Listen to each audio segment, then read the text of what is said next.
Hi, my name is Roger Schlater. Anyway, this video is really on how to the short loan proposal. And I know we've talked about it before. I've got a whole video about it. I've got a video on every segment of it. But I don't know if I ever really said how important it is for you to get your business loan and for you to get it on your terms and the way you want to do that loan. Um, anyway, it's one thing to tell you guys, kind of, hey, you need to write a short business loan proposal. Before you talk to a bank about a business loan. It's one thing to talk to about like that and say, hey, you need to do this, but it's another equally important to tell you guys that why you need to write that proposal. And the main reason really to write that short business loan proposal is that your banker is going to write his loan, and his loan is going to be written up on a loan proposal summary to show his boss and to show his loan committee. So, the bank's loan proposal summary will be frighteningly familiar to my short business loan proposal, and that is actually on purpose. I basically wrote it being a banker, saying, what's most important to me and what's important that I need to know from this loan applicant. So anyway, they virtually, basically, almost have exactly the same items and the same documents, although they're written for different reasons. Now, the borrower, he obviously just wants to get a loan from the bank. The banker, he wants to assure his bank that this is a good loan and that the loan will be paid in full and on time by the borrower. So anyway, they are strikingly familiar. And I know when you're doing it, you're going to think, this is, why am I doing all this? I'm just going to go in and tell the guy, verbally what I have. For one thing, verbally, he's not going to take it all down. He's not going to take enough notes. Some bankers don't take any notes, and they won't have any recollection of half of what you said when you leave. So anyway, we really need to break this down, and you really need to do this. And the first reason is that the banker is going to write one too, and his is going to be so much similar to yours that you would have thought he may have actually just taken yours and written his. And that's about what he does half the time. So anyway, let's look at the items that are in a bank presentation to a committee. And I've done many of these bank presentations and many of these summaries, and you're writing it for the committee. You're not writing it for anybody else. You're writing it for the bank to say, hey, this is a good loan. This loan will be paid off, and this loan will be paid off on time. Anyway, first off, you have company information, and usually we'll break out the company information and the management information. And I know a lot of times on the short loan proposal, we'll just put them together, and that's fine. But anyway, we'll write a little bit about the company, and then we'll start a new paragraph or a new section, and we'll say, hey, the management. Because management is very important, especially if you're doing a startup loan. It's absolutely important. So anyway, you're going to have the company information, and then you're going to have management information. And then the third thing is going to be about the project. Really, what are you doing here? Are we building a building, or are we buying equipment, or are we just getting inventory for an existing business? It's really, what are you doing, and what is the project? And you want to get into the project of, say, we want this money for this to do this. And you also want to go a little further and say, and this loan for this will do this. You want to go a little further and say really what the loan will do for your business. Will it make you more money? Will it save you money? There's just all sorts of things that can happen here. So anyway, the project, the third or fourth thing would be the financing breakout. Now, a lot of times, I don't think we really have a financing breakout on the short loan proposal, and the reason being is that we're not sure exactly how the banker wants to set this up yet. And we can throw things at him and tell him how he should do it, but I would rather just have him tell us how we should do it. And basically what he'll do is after he looks at all the information, he'll go ahead and set it up like on a certain amortization with a certain interest rate.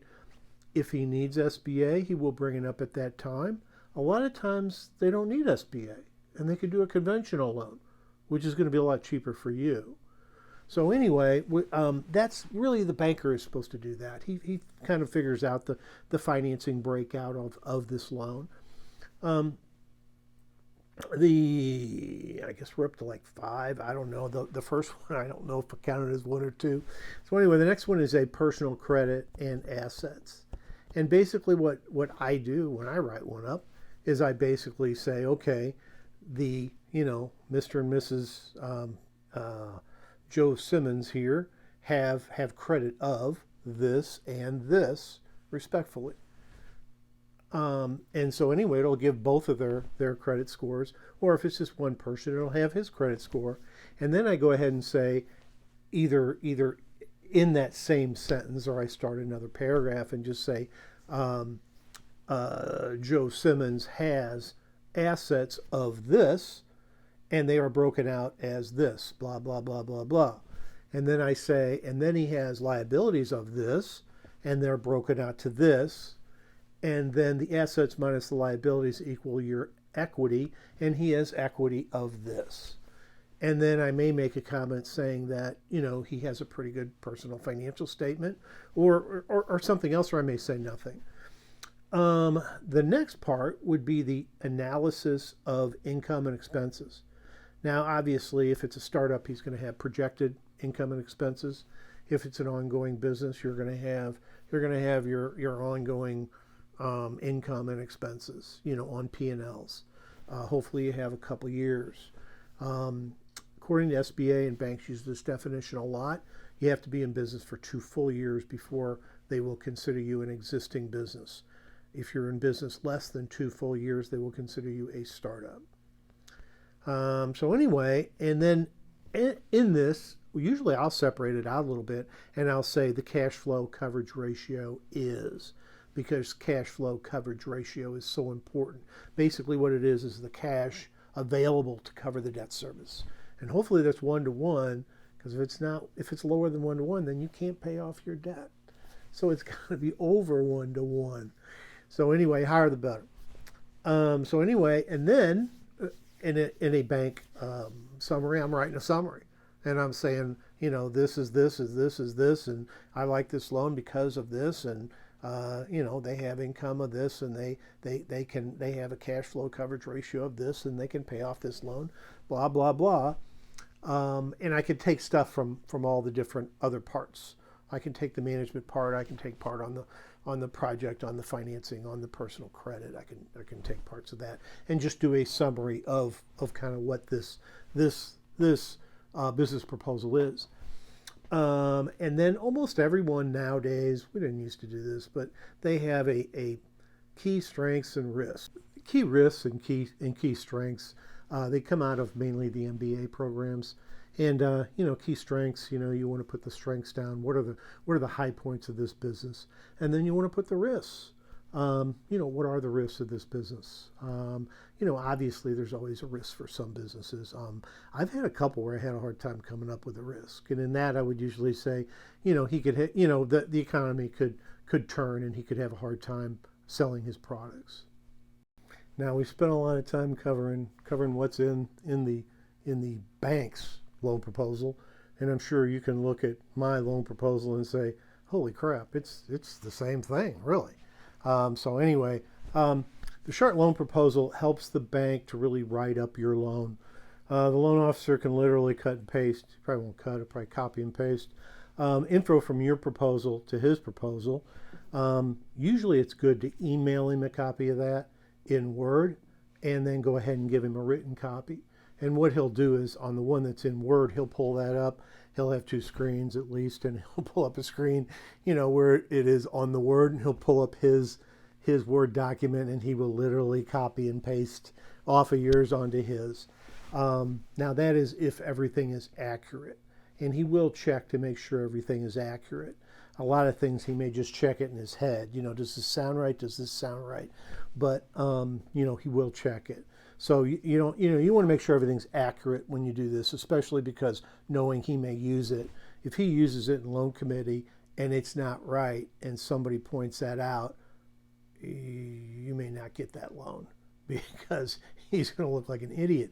So anyway, that is one of the things. Info from your proposal is going to his proposal, and the easier you make that, for the bank's proposal for your loan officer write-up, the easier you make it for the bank to write his loan proposal, it will be better for you getting this loan, believe me. The more that loan officer will be pushing for your project and get the loan approved.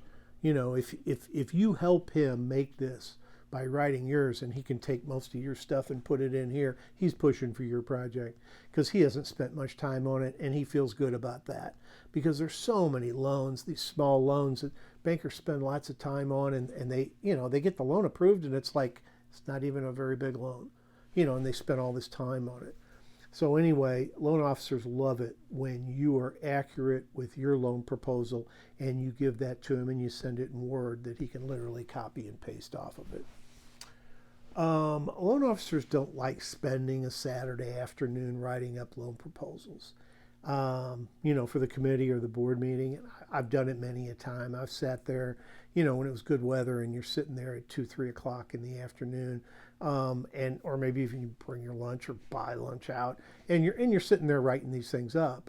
And a lot of times you're writing them up and you don't have all the information. So you're not real happy about it because you're going to have to call him up on Monday and then get the right information. And the officer will use your structure and, like I said, your information, so we will get it done quicker. Information, again, has to be correct. But I tell you, the whole point, the loan officer is trying to get this done as quickly as possible because he wants to get the loan written up, and then he wants to get it approved and get it done and move on down the road. Obviously, he's working on several of these projects at once. Some people working up to like 5, 10, 15 projects at once. So it is good. It helps him keep it straight when you have when your loan proposal is done correctly and done, and done in a manner that he can just kind of take it and copy and paste off of it. The whole reason you write your loan proposal is to get your loan approved. And you want it approved by the bank, approved the way you want it approved. And the best way to do that is to write it up so that the banker will understand how you want it written up, and he will understand your business better. And this will also help your loan get approved faster. It'll probably get approved in a week rather than several weeks. And you say, no big deal, we don't really care. Well, I tell you, if you're waiting for a loan to get approved and it's on it's been a month and that guy hasn't gotten it approved, you're going to be pretty ticked. And a lot of times that's because he doesn't have all the information. And when he doesn't have the information, instead, he's not going to just stop and call you up. He's going to start working on another project. And then at some point in the day, he's going to stop and make phone calls. And then he's going to call and get your information. And if he has to stop and do that several times, it could take a week, for him to get all the information together. And then I've seen loan officers that just put it off because they don't have the information and they don't seem in a big hurry to get the information. Those are the ones that can take like a month or 2 months or something. So anyway, you want it approved faster. You want it approved within a week, which can happen if the loan officer has all the information. And these are the reasons, that you write a short loan proposal. Number 1, easier for the bank, easier for the loan officer. Number 2, quick approval for you, a lot quicker approval for you. And then number 3, a lot of times they're going to be doing it your way, the way you write it up. So, you say, well, that doesn't make that much difference. Oh, yes, it does. It makes a lot of difference in how the loan officer interprets it, how you write it up. So anyway, thank you very much. If you like this kind of content, I hope you'll subscribe, and I hope you hit the bell notification for future videos. And if you take away anything on this, if you now know a little bit more than you did before, I hope you hit the like button. And thank you very much. I really appreciate it. My name is Roger Schleter, and I will see you in the next video.